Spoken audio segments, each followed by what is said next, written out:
Hello, cherry viewers. Welcome back to Sandy Home Recipe. Mama ko ba Sandy Home Recipe.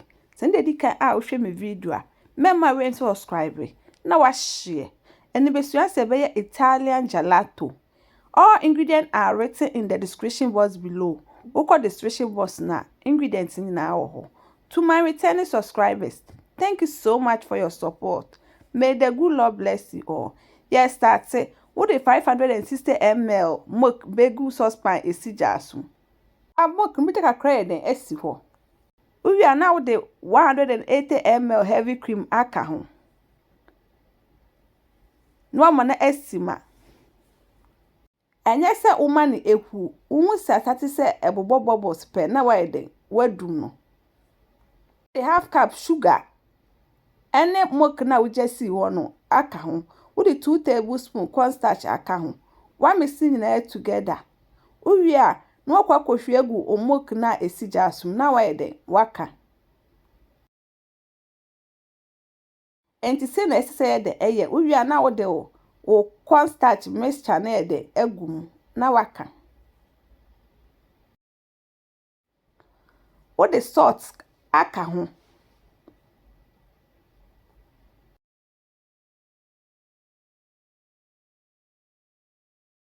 Bese ohun saye ready a wode atre bese bi se ye atre ne so a it means aye ready se de mu hu no na wadum eja no.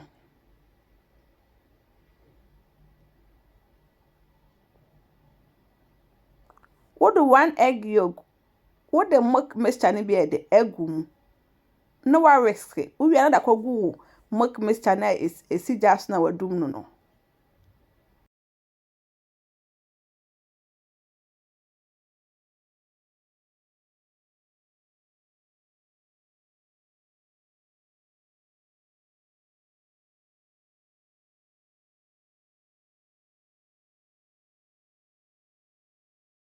Wa mixi awie na wakohwe agu milk mixture na wakoso eden enumu. Ba yese no yadum eja ne deda.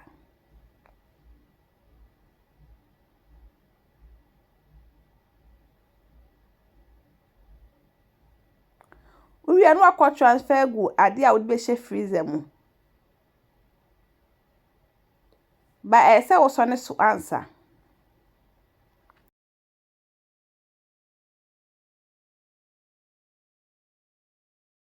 Wakata so na wode akọhye freezer ekosama ebeye nnum. We so we blueberry wode begu saucepan mu. Wode 1/3 cup sugar ka ho.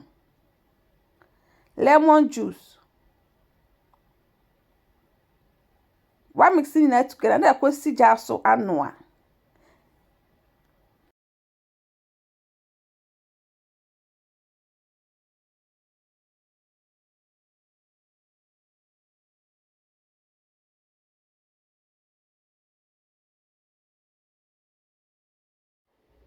Ebe mpe na watwe na de gu ade a wo be blend wom. Na wa blend ni nyina together. To my returning subscribers, thank you so much for your support. May the good Lord bless you all. Uwie na de akọhye freezer. Ekosita de ebe enum. Ni nyina ye enum awie no, ofa milk mixture na wahwie wo blueberry mixture no so ye de egum. Na wa mixing na together.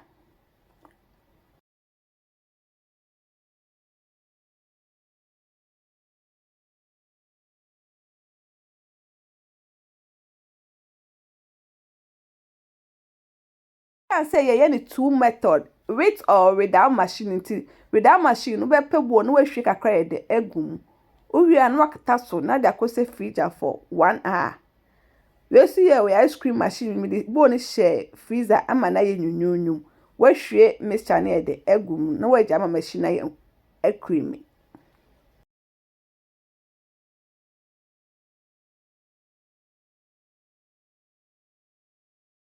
Ebe creamy ko stama ebe ye thick any creamy.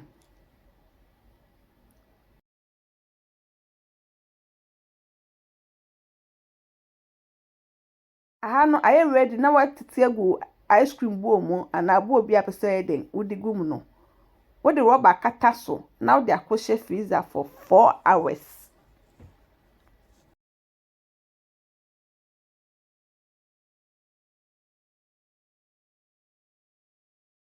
The aqua share freezer for 1 hour. No way.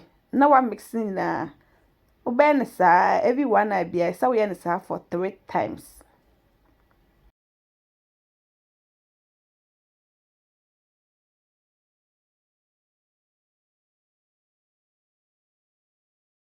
We are not akata not that aqua freezer for 1 hour. After 1 hour, no way you say we repeat the same process for 2 times. Asa na ya to aso. Aha no I am ready no akata so na fi da kwahye freezer for 4 hours. After 4 hours no, na way you need na way then what serve. Make match so na di kan a wo hwe me video a. Mema we so subscribe. Na wa share, na wa like. No wa mia notification bell no. Say me the video bia beto wa won sabeka. Me yes gelato we na me taste yen. It tastes really nice. You will love it if you give it a try.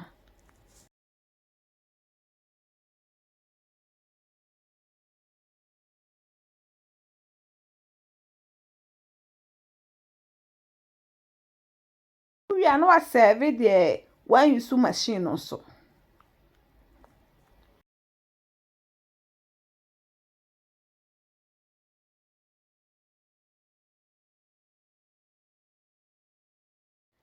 Now this our Italian gelato. Please like this video and subscribe to my channel. Thank you so much for watching.